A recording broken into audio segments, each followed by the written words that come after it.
Welcome to Nusa Penida. Join me as I explore its breathtaking spots. Rumah Pohon Treehouse, stunning views. Diamond Beach, a spectacular backdrop.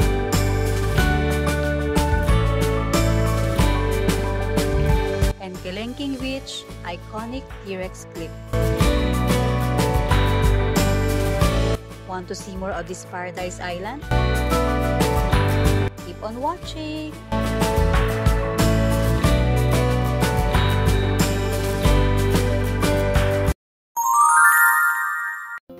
Hi guys! Sa magandang araw, welcome to my YouTube channel.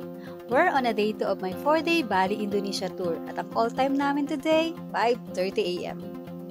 At nandito na kami ngayon sa Sanur Harbor para sumakay ng fast boat para sa aming day tour sa Nusa Penida.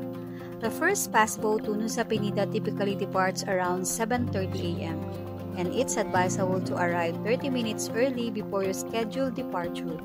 Travel time is usually 45 minutes to 1 hour.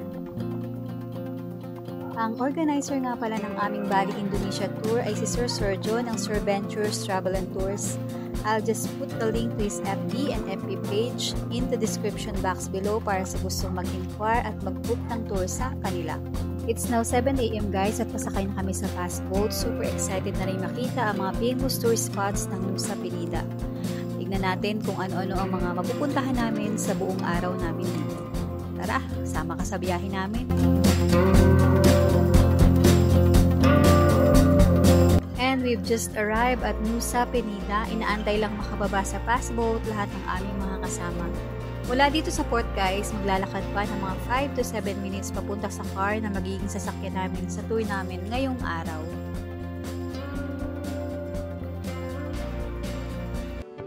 And we're now on our way to Rumah Pohon Treehouse, located in the eastern part of Nusa Penida Island.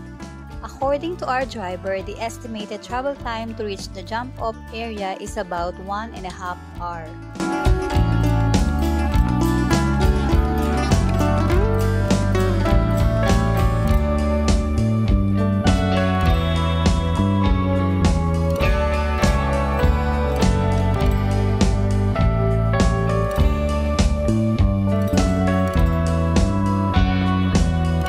Finally, we're here at the payment area of Kelengking Cliff kung nasaan ang Rumah Pohon Treehouse. Ang entrance fee dito guys ay 25,000 IDR inclusive of one small bottled water. Mula sa payment area ay maglalakad pa tayo papunta doon sa hagdan pababa sa treehouse. Ang init dito guys kaya dapat may dala kayong payong at bottled water kapag pupunta kayo dito lalo na kapag summer. Going down to the treehouse takes about 10 minutes at medyo challenging siya guys because the stairs are very steep and numerous. Kaya take it slow lang guys, be careful each step and safety is our top priority. Tama ba?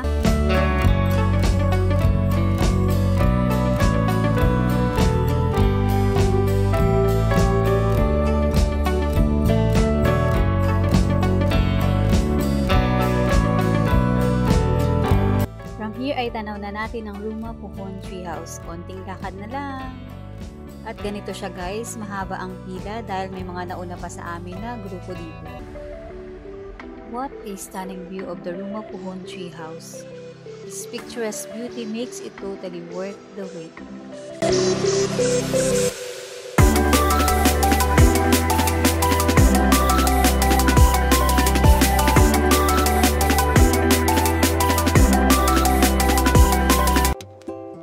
The Thousand Island View Deck. Sa itaas lang ito ng Rumah Pohon Treehouse. Tanaw dito ang mga impressive limestone formation at numerous islets.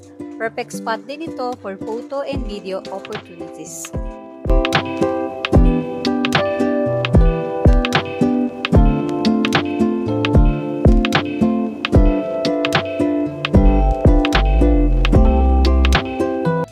After Rumah Pohon Treehouse and Thousand Island View Deck, next on our itinerary is the Diamond Beach. Let's go!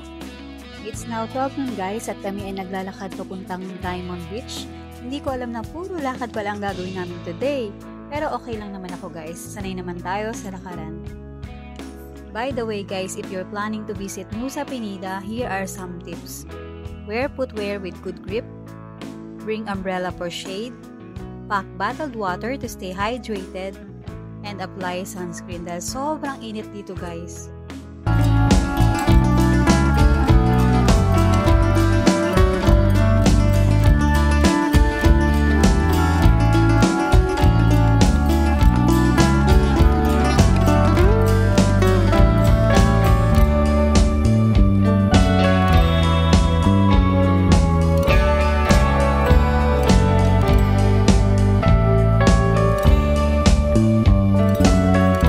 Welcome to Diamond Beach, named for its iconic diamond-shaped rocks.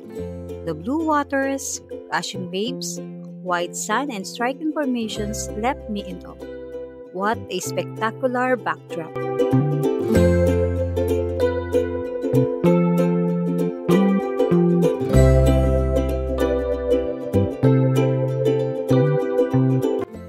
These are the stairs leading down to Diamond Beach. Over 300 steps, super steep and challenging. So if you're planning to visit the beach, wear appropriate footwear and be prepared for the tough descent and strenuous climb back up. Still amazed by this view? But there's more! Now let's head to Kilingking Beach on Nusa Penida's west side. At nandito na tayo ngayon sa Kilingking Beach. Grabe! Ang dami ng tao. Pero gagawa natin ng paraan guys para makakuha tayo ng magandang photo at video dito. From the parking area, it's about 5-minute walk to the main viewpoint at the cliff edge where you can see the iconic T-Rex shaped view. Let's go! This is Kilingking Beach, one of the most iconic spots in Nusa Penida, known for its T-Rex shaped cliff and jaw-dropping coastline views.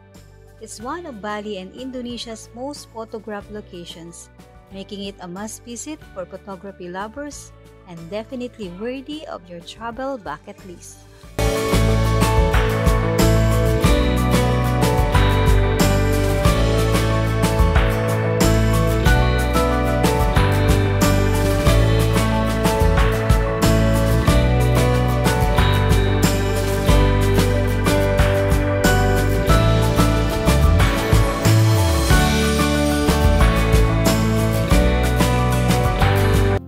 We're now at the port catching the fast boat back to Sanur Harbor.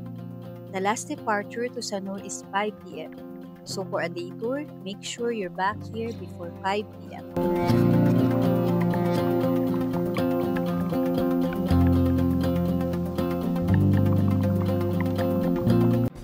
Visiting Nusa Penida is truly an unforgettable and wonderful experience. Sobrang nakakakilig sa puso. One day feels a bit short here because there's so much more to see. So if you have the time, I suggest spending more than a day on this island.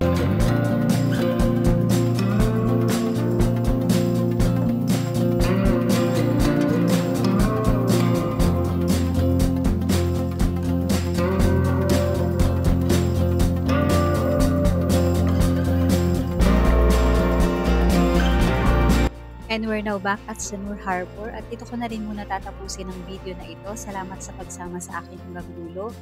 Ang mga photos nga pala guys ay sa aking Instagram account nakapost. Muli, thank you guys for watching. Don't forget to like and subscribe and see you on my next vlog, Day 3 of my Bali Indonesia tour. Bye!